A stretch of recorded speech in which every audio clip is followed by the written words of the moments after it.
Longosa tutereza kano akasigalidde akatonotono abaana bagenda okujja ekya ku Mande nga tuli mulala nga basetolinga busetolinzi tutegese mu bitundu mu bintu byanjawulo abasomesa baffe batuyambye nti twongeddeko dormitory yiyo Namagembe complex space abaana mwe bagenda osula yeeyongeredde ddala tufunye ambulance eno obulamu bwaffe ku ssomero nga tufunye ebintu ebikwatagana ku bulamu ebyetaaga emergency eza speed omuddusa mu ddwaliro omutwala wano mangu kijja twanguyiza okulaba nti abaana babeerawo ku ssomero nga tebalina buzibu bwonna batubatambuza nga tebafunye buzibu.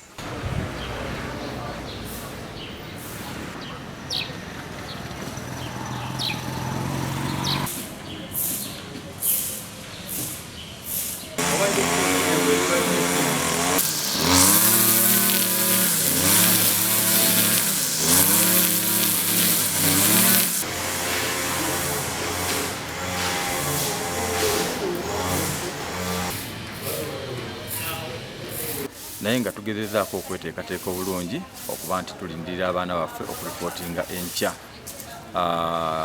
Tugezezaako okweteekateeka mu ngeri nti ebizimbe byonna tubirongoosezza bulungi,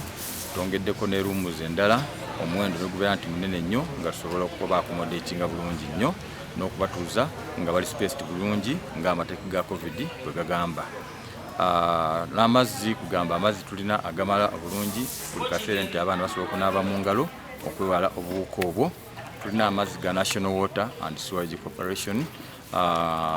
era okujjako gavumenti nti tetuyambye kutukendeeza ku misolo kubanga kati nga aba private tetuwadde na buyambi bw'amaanyi